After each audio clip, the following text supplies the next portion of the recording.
It's track reviews. Hey, everyone. Anthony Fantano here, internet's busiest music nerd. Hope you are doing well. And it is time for a track review, my thoughts on a brand new song and single. This one from none other than singer, songwriter, 88 rising artist, Joji. Been looking forward to hearing how he is going to progress artistically since having put out Ballads 1, which did have its moments.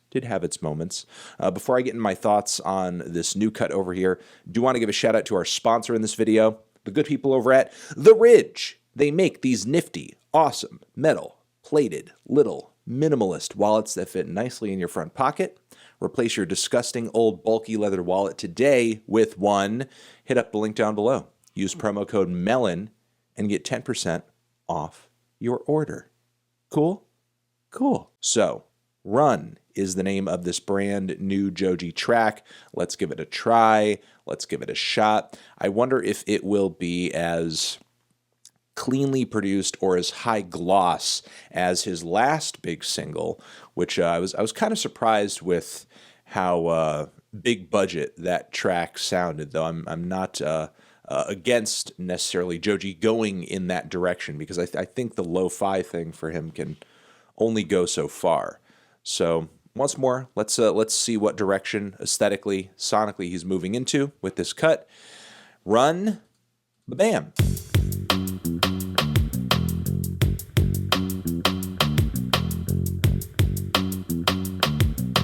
Wow. Wow. Wow. Wow, wow, wow, wow, wow. This is Joji's best song. This is literally the best track he has put out, period. He gets better vocally with every, I guess, span of time that he puts between a new track, a new project, a new something. Very happy with his progress. I mean, look, a lot of his vocals on his early EPs and stuff were underwhelming, pretty limited in terms of range and emotional expression. Definitely sad, definitely depressed, definitely a vibe. But this is a stunning little vocal performance that he did over here. Sharing the sadness. Wow. Like, I didn't know he had it in him. I feel like I keep saying that when I hear him do a great vocal performance, but he's jumping over a higher hurdle every time. Not to say that he's, doing backflips or anything, or that he's like, Christina Aguilera level in terms of execution or whatever, but just the emotional performance, the emotional content of his performance here is really convincing.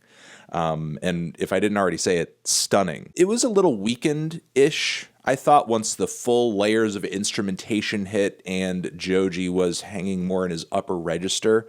Very atmospheric, very dramatic, but not in a bad way. It didn't feel like a rip-off or anything like that. Just a little bit of a parallel, kind of a similarity. The instrumental and the style of the song is really a cool combination of R&B and very gloomy rock music.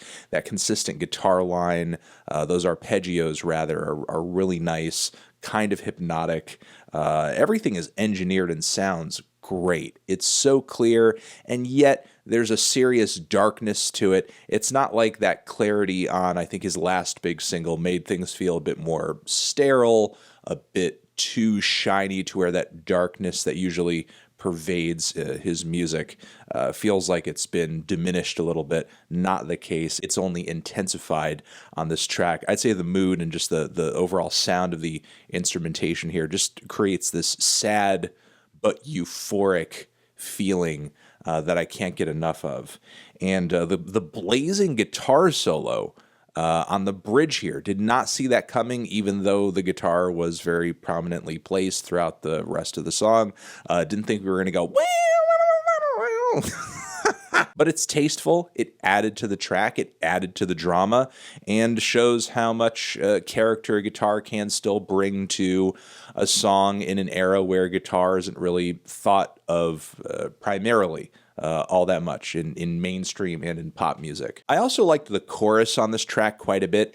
It's super catchy, and yet it's formed in a unique way. It's not super straightforward.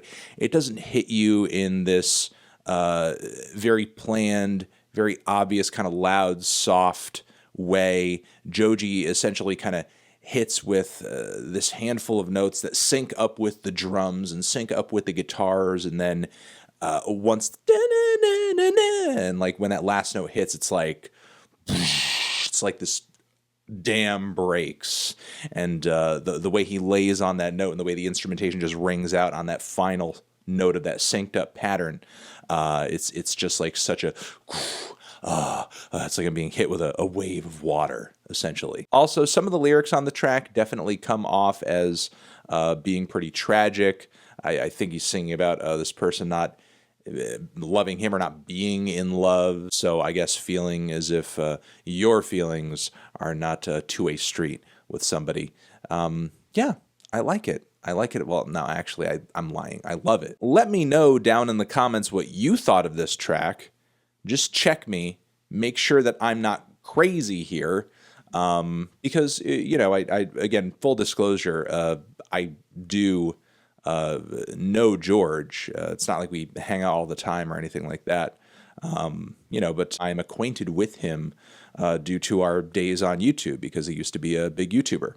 And, you know, now he's just killing it in the music industry. Really cool change of pace. Awesome to see that he's, you know, successful in this lane as well. Wondered if it was going to pan out when he first started putting out his EPs, and then ballads dropped, and, you know, there were some definite duds on there. But this is undoubtedly on a new level, you know, a different level from any of the stuff on that project, and I'll leave it at that. Over here next to my head is another video that you can check out. Hit that up, or the link to subscribe to the channel. Anthony Fantano, Joji, run forever.